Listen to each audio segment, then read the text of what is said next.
السلام علیکم. وعلیکم السلام ورحمۃ اللہ وبرکاتہ. میں نے اس کے پہلے وائس میسیج آپ کو کیا تھا. کھیل کے متعلق قرآن حدیث اور شرعی کیا حکم ہے؟ جیسے انڈور گیمز جیسے چیس ہو گیا، ٹیبل ٹینس، والی بال ہے، یہ انڈور گیم ہے، کیرم ہے. اور اس کے بعد آؤٹ ڈور گیم جیسے کرکٹ، ہاکی، فٹ بال، بیس بال. پھر اس کے بعد میں السلام علیکم ورحمۃ اللہ وبرکاتہ. بھائی دراصل وائس میسج کے ذریعے یہ جاننا چاہ رہے ہیں کہ جو گیمز کھیلے جاتے ہیں ان کا کیا حکم ہے.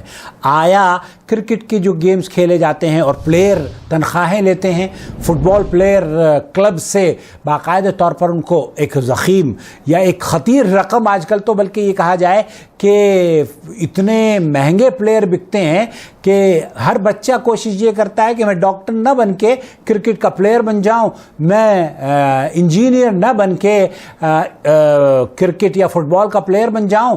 اور ان کی طریقے سے جو انہیں تنخواہیں ملتی ہیں، بڑی معقول قسم کی تنخواہیں ہیں، وہ حاصل کروں. آیا یہ جائز ہے یا ناجائز ہے؟ یہی سوال فضیلت الشیخ صالح الفوزان سے پوچھا جا رہا ہے، وہ میں آپ کی خدمت میں پیش کرنا چاہتا ہوں. وہ تنخواہیں جو کہ لاعبین پلیئرز کو دی جاتی ہیں اس کا کیا حکم ہے، یا ٹرینرز کو دی جاتی ہیں اس کا کیا حکم ہے؟ وہ کلب، بہت سارے کلب ہوتے ہیں نا جو کہ پلیئرز کو تیار کرتے ہیں اس لیے تاکہ وہ کھیل اچھے طریقے سے کھیل سکیں. رواتب الجوائز. شیخ فرما رہے ہیں آپ تنخواہوں کے بارے میں پوچھ رہے ہیں یا انعامات کے بارے میں پوچھ رہے ہیں؟ شیخ کا ایک فتویٰ ہے کہ انعامات 3 کھیلوں پر تو جائز ہیں، گھوڑ سواری اور کیمل ریس اور تیر چلانا.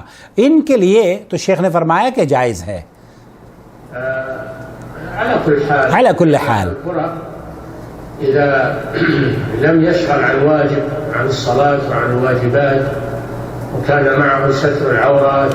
یہاں جو بنیادی قاعدہ ہر کھیل کے بارے میں بتایا جا رہا ہے، جیسے کہ شیخ عبدالعزیز الفوزان کا یہاں فتویٰ میں نے نقل کیا تھا، بنیادی قاعدہ شیخ فرما رہے ہیں کہ آپ واجبات، جو فرائض ہیں، جو آپ کی ذمہ داریاں ہیں، اگر آپ اس سے روگردانی نہیں کرتے، آپ اس میں تساہل نہیں برتتے، آپ اپنی ذمہ داری کو پوری کرتے ہیں، جو اللہ تعالیٰ کی ذمہ داری ہے، نماز وقت پر ادا کرتے ہیں، جو آپ کی فیملی رسپانسبلٹیز ہیں، آپ اس سے راہ فرار اختیار نہیں کرتے، تب تو یہ تمام گیم، چاہے وہ انڈور گیم ہوں یا آؤٹ ڈور گیم ہوں، جائز ہیں.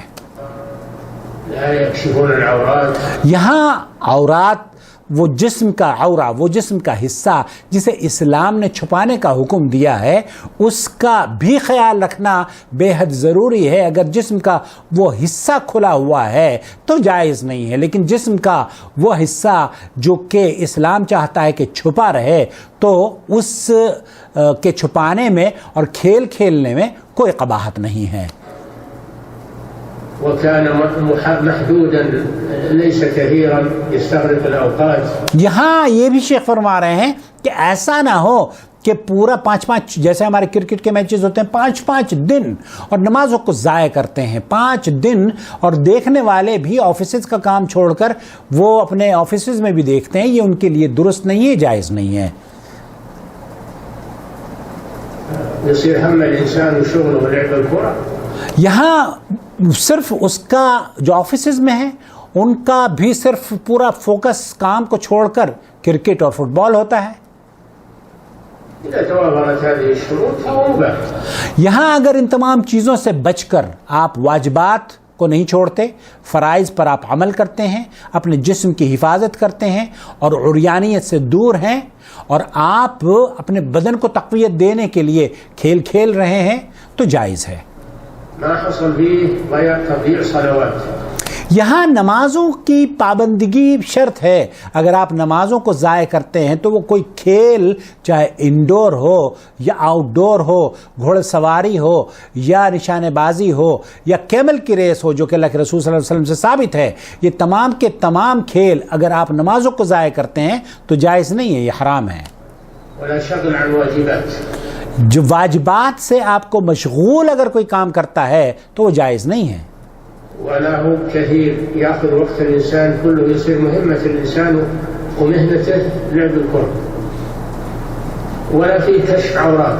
ولا في كشف عورات, جیسے شیخ نے فرمایا کہ جسم کا وہ حصہ جسے اسلام چھپانا چاہتا ہے آپ اسے ظاہر نہ کریں. هذه الشروط تكون مباحة لأن فيه تقوية لأنه في تقوية للبدن. یہاں جسم کے ایکسرسائز کی جاتی ہے, بھاگا دوڑا جاتا ہے تاکہ آپ کے جسم کو تقویت اور طاقت حاصل ہو. یہاں انٹرٹینمنٹ بھی ہے, آپ کو ریفریشمنٹ ملتی ہے.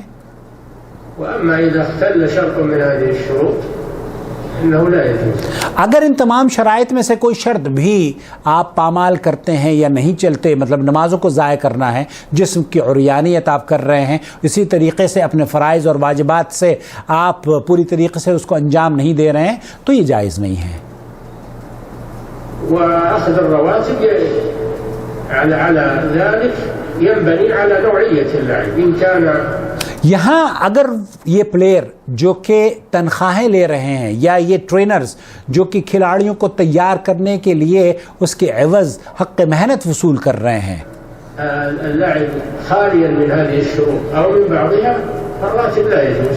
یہاں اگر ان شرائط پر کھلاڑی عمل کر رہے ہیں تو جو ٹریننگ دینے والا ہے اس کے لیے بھی جائز نہیں ہے, اور جو ٹریننگ لے رہا ہے اس کے لیے بھی جائز نہیں ہے. لیکن اگر یہ تمام شرائط پائی جاتی ہیں کہ نماز ضائع نہیں کر رہا اور وقت کا ضیاع نہیں ہے, رسپانسبلٹیز کو وہ اپنی اگنور نہیں کر رہا ہے, اپنے آفس کو کام کا نہیں چھوڑ رہا ہے, آپ اگر گھر کا کام کرتے ہیں تو گھر کے کام کو پوری طریقے سے انجام دے رہے ہیں, تب یہ جائز ہے. کھلاڑی کے لیے یہ تنخواہ لینا بھی جائز ہے, کیونکہ جو آپ عمل کر رہے ہیں, جو عمل آپ محنت کر رہے ہیں, اس کے بدلے آپ کو کوئی کلب اگر تنخواہ دے رہا ہے تو بہت اچھی بات ہے. اما اذا كان لعبة الكرة منضبطة بالشروط فأخذ الراتب عليها لا بأس به. اخذ الراتب علیہا, جو کھلاڑی چاہے وہ کرکٹ کے ہوں, فٹ بال کے ہوں, والی بال کے ہوں, کوئی بھی کھلاڑی ہوں, اگر ان تمام شرطوں پر وہ عمل کرتے ہیں, نمازوں کو ضائع نہیں کرتے, جسم کی عریانیت یا جسم کا وہ عورہ جس کو چھپانا واجب ہے اس کو آپ ترک نہیں کرتے یا اس کا اظہار نہیں کرتے, تب تو جائز ہے. ولكن كونه ينصرف إلى عمل أشرف. یہاں شیخ نصیحت کر رہے ہیں کہ اب ایک اچھا کام آپ ڈھونڈ لیں تو زیادہ بہتر ہوگا. خلاصہ کلام یہ ہوا کہ ہر وہ کام یا ہر وہ کھیل چاہے انڈور ہو یا آؤٹ ڈور ہو, اگر وہ اللہ کے ذکر سے, نمازوں سے آپ کو دور کرتا ہے تو ناجائز ہے, حرام ہے. لیکن اگر وہ کھیل جس کے بدلے آپ کو تنخواہیں ملتی ہیں, جس کے بدلے آپ کو کلب بہت ساری فیسلٹیز آپ کو فراہم کرتا ہے اور آپ واجبات حق پر ادا کر رہے ہیں, نماز روزے کی پابندی آپ کر رہے ہیں, تب تو آپ کے لیے جائز ہے. لیکن اگر آپ نماز روزے کو ترک کرنے والے ہیں اور اپنے واجبات سے, جیسے کہ 5-5 دن کے میچز کھیلے جاتے ہیں, دیکھے جاتے ہیں, تو ایسی صورت میں تو آفس میں بیٹھے ہوئے لوگ آفس کا کام چھوڑ کر, بیویاں اپنے شوہروں کی خدمت چھوڑ کر, شوہر اپنے بچوں کی ذمہ داریاں چھوڑ کر اسی پر لگے رہتے ہیں, تو یہ بہرحال درست نہیں ہے. درست یہ ہے کہ ہر وہ کھیل جو تقویت جسم کو دیتا ہو, آپ کے لیے ریفریشمنٹ کا ذریعہ بنتا ہو, آپ کو ہمت اور حوصلہ دیتا ہو, اس کو کھیلنا بھی جائز ہے. اور اس کو اس انداز سے کھیلنا کہ آپ کو کلب تنخواہ دے, وہ بھی جائز ہے. لیکن آپ اپنے جسم کی حفاظت کریں گے اور اپنے جسم کو چھپا کر اور اپنے وقت کا خیال رکھتے ہوئے واجبات کو ترک نہ کرتے ہوئے کھیلیں گے. مجھے امید ہے کہ وضاحت ہو گئی ہوگی.